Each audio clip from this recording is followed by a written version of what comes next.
Welcome to Light Over Heat with Professor David Yamani. I'm at the National African American Gun Association National Convention in Atlanta. So let me show you around and tell you about it.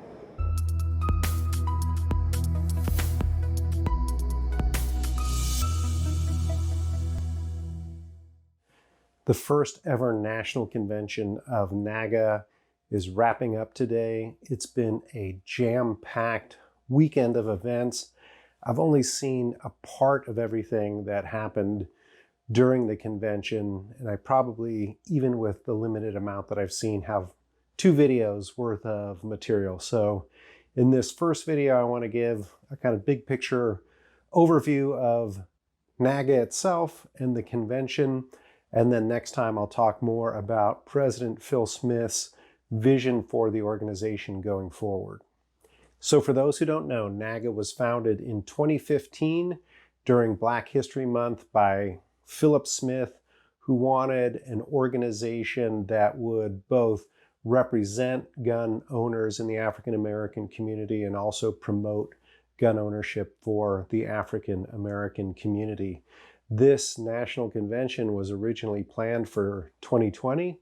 Obviously, we all know what happened in 2020 and in the aftermath of that. So that delay actually may have helped the organization put together a very extensive, thoughtful, and well-organized event. So in terms of the big picture structure of the convention, it actually began on Thursday with NAAGA instructor certification course. And then Friday, that certification course continued, and I'll talk some about the importance of instructor certification and NAAGA developing its own firearms training courses. There was a Queens of Defense Empowerment Breakfast also on Friday. And then the first event that I attended was the NAAGA Leadership Summit.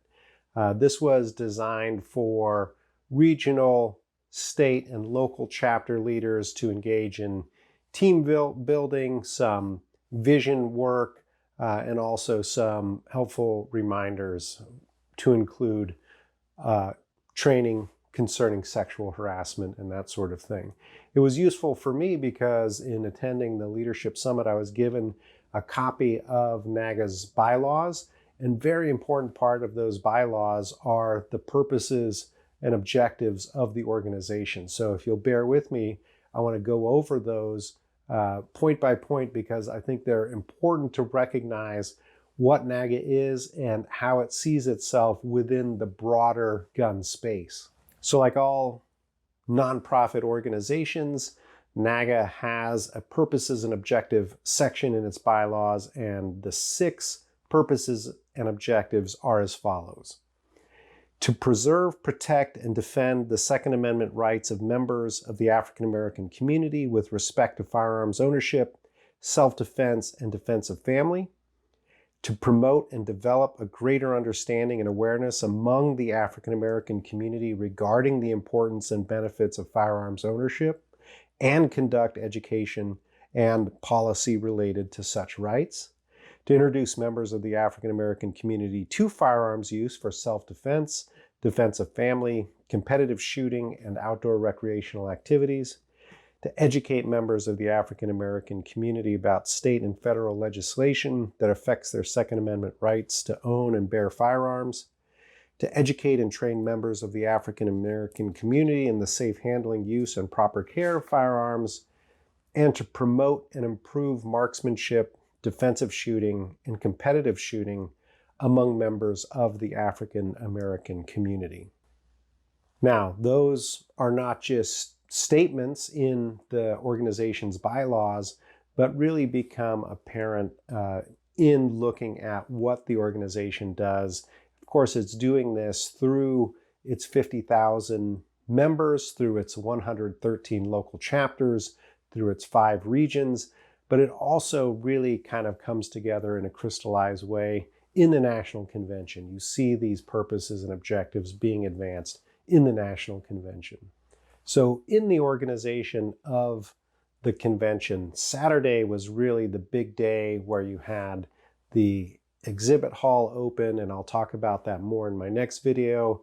But you also had lots of seminars running. In fact, at any given time of the day from about 8:30 in the morning till 6 o'clock at night, there were as many as 12 different sessions happening concurrently. And so, of course, that meant that I couldn't attend every one. I had to be very selective in the ones that I did attend. So, for example, I didn't attend any of the sessions that were specifically designed for African American women or African American men.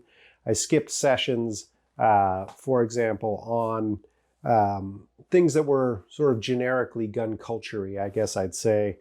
Stop the Bleed seminars, dry fire seminars, active shooter defense, bug out bags, ham radio, things that are certainly important, but I didn't see any distinctively kind of African American take on those particular things.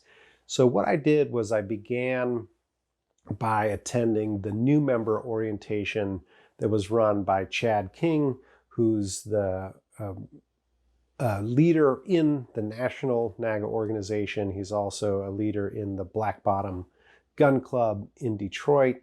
And he's also been a guest speaker on African Americans and guns in my Wake Forest Sociology of Guns class. So I know Chad well, and I knew that I would get a great overview of the organization from him in this new member orientation. And he covered three things. This is a sort of orientation that any new member of NAAGA would get typically through their local gun club.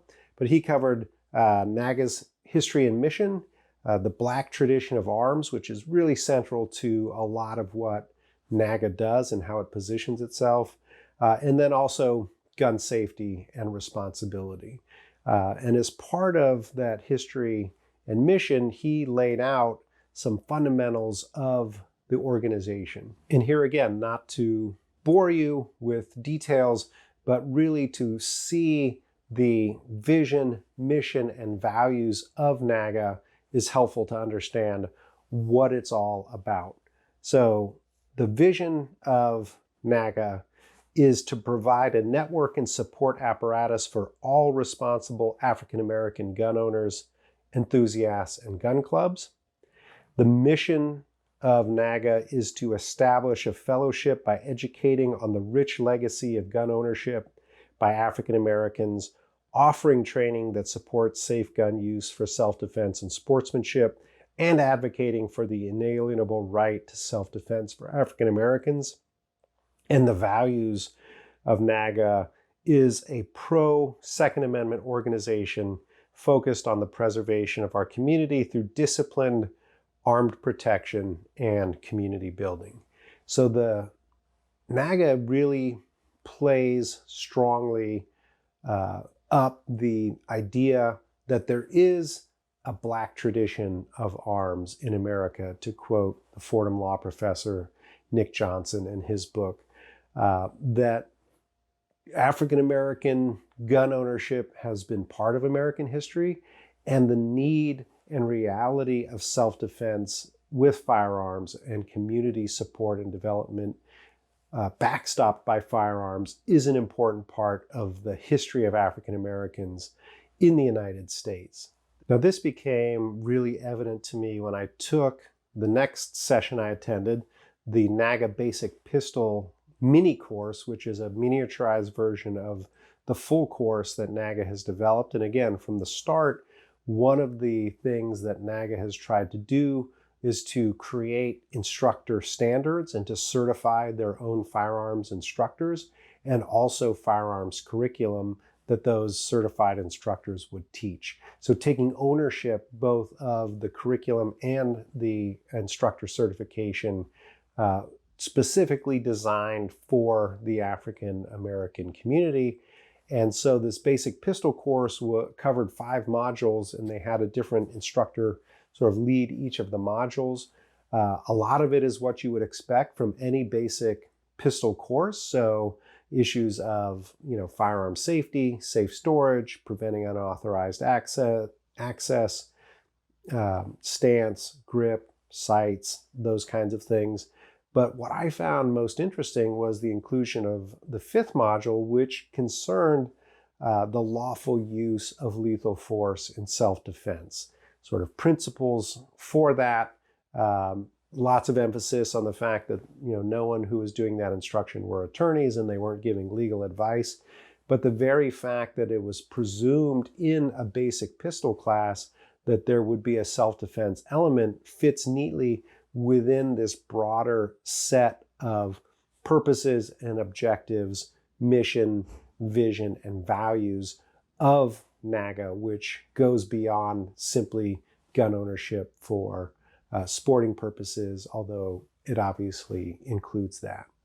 The next session I went to concerned investments in safer communities. It was led by the state leader for Florida and really was a conversation trying to address the reality that NAAGA is an organization that's meant to be supportive of the African American community and safety within the African American community. But a lot of the threats in terms of crime and violence within the African American community is coming from within, and how to address that without falling back on mass incarceration and some more penal aspects of the way we tend to deal with crime. And so this was a very sort of challenging conversation to have.